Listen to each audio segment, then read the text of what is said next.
live streaming YouTube 24 jam, UFA Live 24.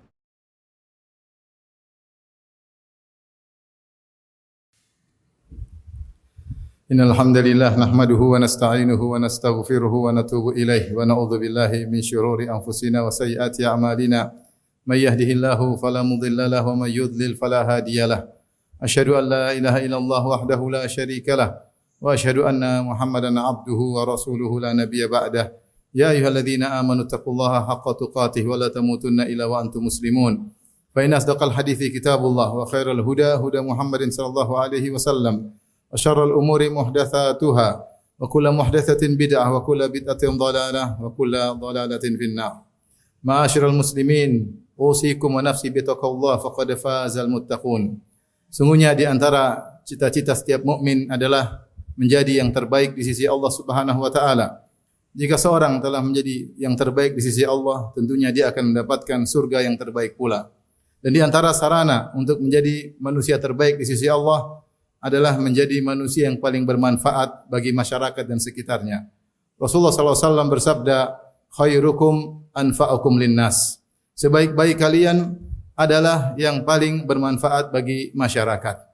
Karenanya Rasulullah SAW juga bersabda, wa ahabbul a'mali ilallah sururun tudkhiluhu fi qalbi al-muslim. Dan amalan yang paling dicintai oleh Allah Subhanahu wa taala adalah kebahagiaan yang kau masukkan ke dalam hati seorang muslim. Oleh karenanya manusia yang paling bermanfaat adalah manusia yang paling berkah.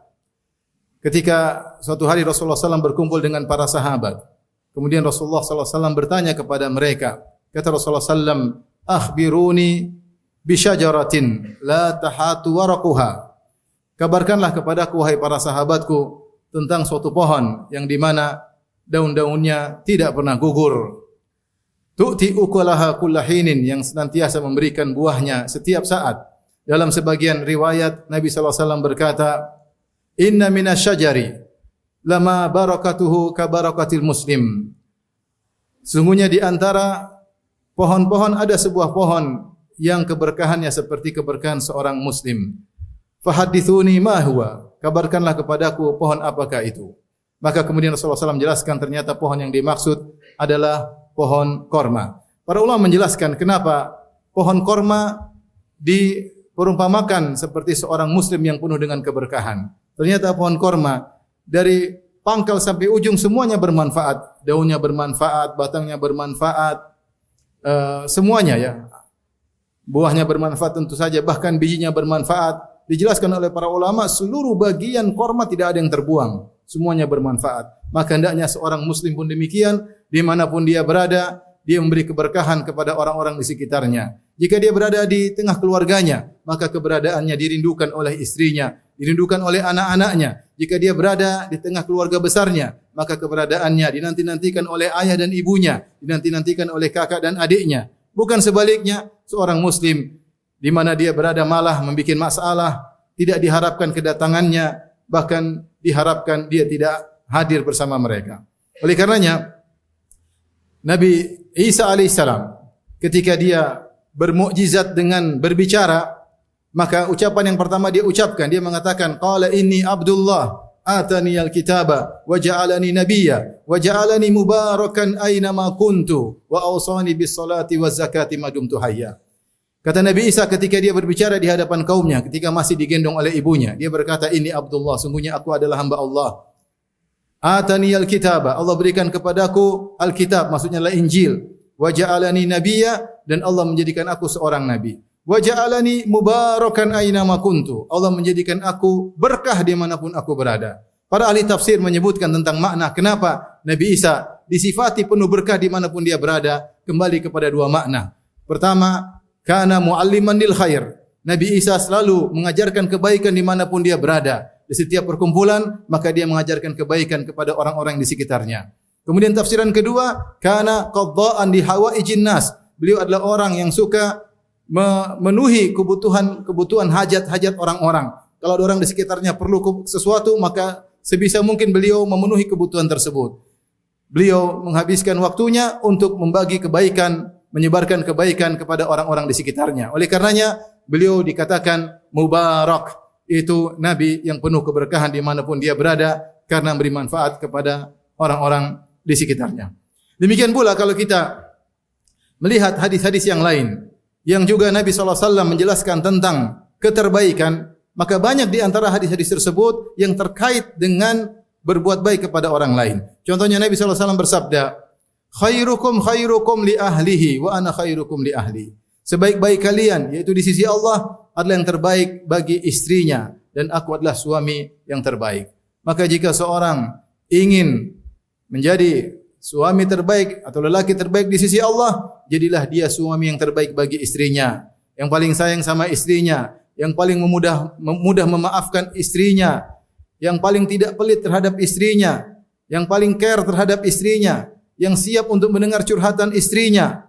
Demikianlah kalau ingin menjadi seorang lelaki terbaik di sisi Allah Subhanahu wa taala. Demikian juga dalam hadis yang lain kata Nabi sallallahu alaihi wasallam, "Wa khairul ashabi khairuhum li ashabihi." Sebaik-baik sahabat, sebaik-baik pertemanan, sebaik-baik teman adalah yang terbaik bagi temannya. Itu dia menjadi yang memperhatikan teman-temannya yang lain, siap mendengarkan curhatan teman-temannya. Kalau ada temannya punya keperluan, maka dia siap membantu temannya.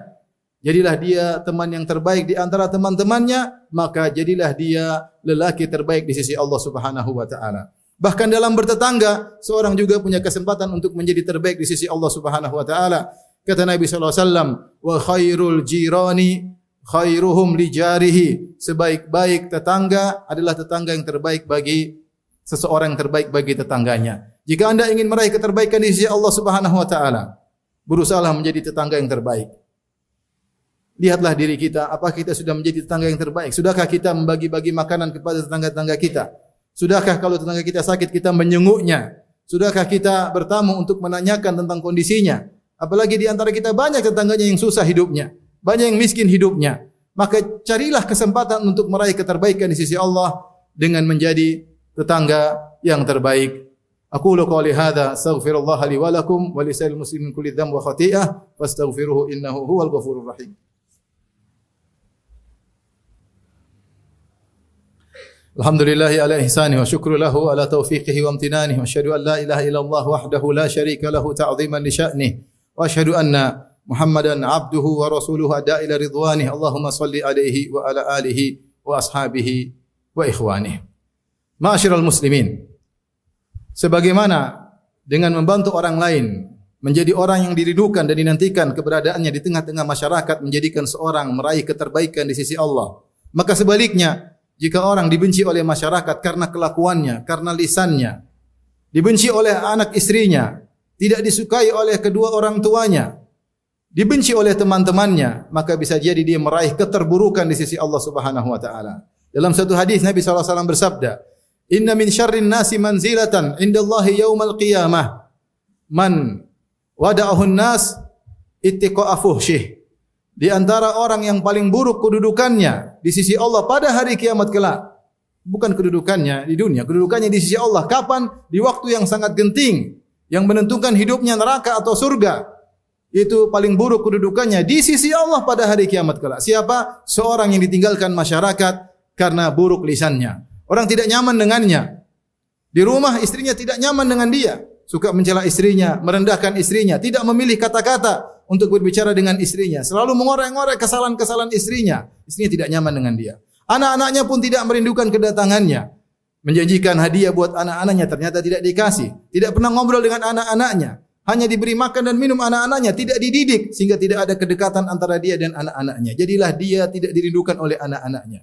Di tengah keluarganya bermasalah dengan kakaknya, bermasalah dengan adiknya, tidak berbakti kepada kedua orang tuanya, pelit terhadap orang tuanya. Ingin berikan sesuatu kepada orang tuanya penuh dengan perhitungan. Jadilah dia dibenci oleh kedua orang tuanya. Orang seperti ini adalah orang yang terburuk di sisi Allah Subhanahu wa taala. Maka seorang waspada, jangan sampai dia tidak diharapkan kehadirannya. Orang bahagia kalau dia tidak datang. Orang bahagia jika dia left, meninggalkan grup, dalam grup WhatsApp misalnya. Ini tanda-tanda bahwasanya dia telah meraih keterburukan di sisi Allah Subhanahu wa taala. Wal iyadzu billah. Ketahuilah para ma'asyiral muslimin, para hadirin, sungguhnya ibadah yang terkait dengan beri manfaat kepada orang lain lebih baik daripada al-ibadah al-qasirah, ibadah yang manfaatnya hanya pada diri sendiri. Al-ibadah al-muta'addiyah, ibadah yang manfaatnya untuk diri dan orang lain lebih disukai oleh Allah Subhanahu wa taala daripada ibadah yang manfaatnya untuk diri sendiri. Kata Rasulullah sallallahu alaihi wasallam, "Wa ahabbul a'mali ila Allah sururun tidkhuluhu fi qalbil muslim." Dan amalan yang paling dicintai oleh Allah Subhanahu wa taala, rasa kebahagiaan yang kau berikan kepada saudaramu. Au tatruda anhu ju'an, atau kau hilangkan rasa lapar dari dirinya. Au takshifa anhu kurbatan, atau kau hilangkan penderitaannya. Au taqdiya anhu dainan, atau kau lunaskan hutangnya. La an amshiya ma'a akhin li fi hajatihi ahabbu ilayya min an a'takifa fi hadzal masjid syahran. Sungguh aku berjalan meluangkan waktuku untuk menemani saudaraku, memenuhi hajatnya, memenuhi kebutuhannya. Kata Nabi SAW, lebih aku sukai daripada i'tikaf di Masjid Nabawi selama sebulan. Maka seorang hendaknya memiliki prioritas dalam beramal saleh. Jika ada kesempatan untuk berbuat baik kepada orang lain, maka jadilah dia yang pertama, yang paling depan untuk berbuat baik kepada orang lain, terutama orang-orang terdekatnya. Innallaha malaikatahu yusalluna 'alan nabi ya ayyuhalladzina amanu sallu alaihi wa sallimu taslima.